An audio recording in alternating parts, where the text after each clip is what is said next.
Well, so originally you wrote The Guild as a TV sitcom, but it wasn't taken up. Do you know why that was? I just think that if you look at what's on TV nowadays, it's a lot more broadly appealing.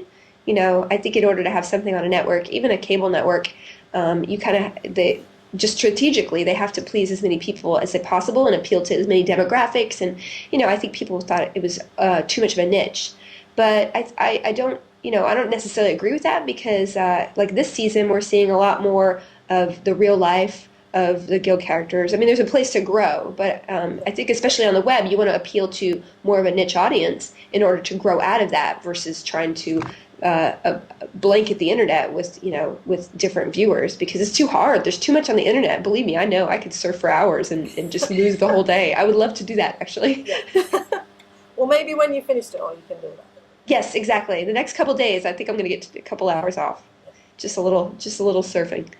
See, there's group like the Frag Girls and Vixens who promote girls in gaming. Do you think people are still surprised at girls' game? I think I hope that it's becoming a lot more mainstream, to be honest with you. When we first started, we would get a lot of comments, "Hey, girls don't game like that." But when we went to BlizzCon the other day and to PAX up in Seattle, which is another video gaming conference, there are like almost as many girls as there are boys there. I think we've grown up. Like I grew up on video games. I think I was, a little not one of the first, but like I'm a generation that girls have grown up playing video games and it's a part of their lives.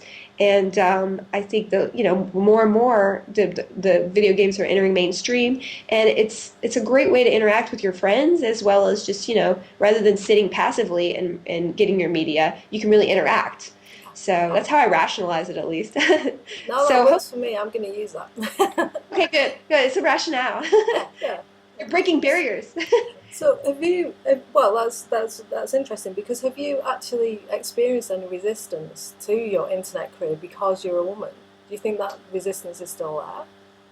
I mean, I think there are always barriers to women. I think, the internet is a revolution in that women are doing amazing things and heading companies and creating their own stuff without, barriers. I think that maybe in real life, if you go to a meeting and you're a girl, there might be some people who are more condescending or, did you really write that?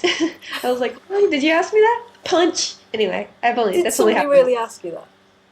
I've had that happen in a meeting, and I was like, I had to hold my tongue. But other than that, most people are very, it's we're entering an era. I think that women are just in as many roles as men are, and I don't think that there are as many prejudices. Although in the gaming, gaming is considered a guy's sport in a sense. So for me to forge ahead and have three different kinds of women gamer characters, and I'm really proud of that. I hope I'm giving a voice and can encourage other women to enter the field. Well, I'm sure you are. I'm sure you are. I mean, you use Twitter and you blog, and there's a new community website at watchtheguild.com. How Yes, you're important? there. How important are the fans to the success of the guild? Oh, there wouldn't be a show without the fans. I mean, that's why I held out for so long to make sure that, creatively we could do what we wanted for the show. I mean, at the end of the day, if it succeeds or fails, I want it to be because of my creative vision and not because of other people making me insecure or, insisting that I change things. I mean, it's always good to get notes and everything, but when you have committee, creating by committee, I think you lose sort of a voice, and that's what people kind of crave, like that kind of vision. You can see when you watch something and you're like, oh, that person has that vision. It's a very distinct point of view. That's so much more interesting to watch, than Well, something that has been had everybody's finger, put in it. I don't know yeah, what it's that true. was. So I must ask you about Doctor Horrible, which I absolutely loved. It was absolutely fantastic. Apparently, the DVD is only days away from shipping, and Yes. there's a sung commentary. Are you singing on the commentary? Oh yeah, I did 2 days. I came in, I did the song part and then I came back in to finish another part.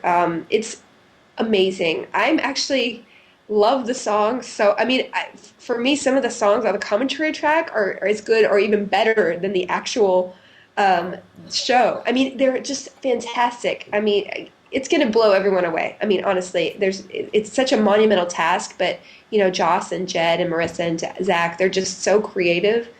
They've really, they're just visionary, and I think it's an inspiration for everybody to really just go out and do what you love and make things with your friends.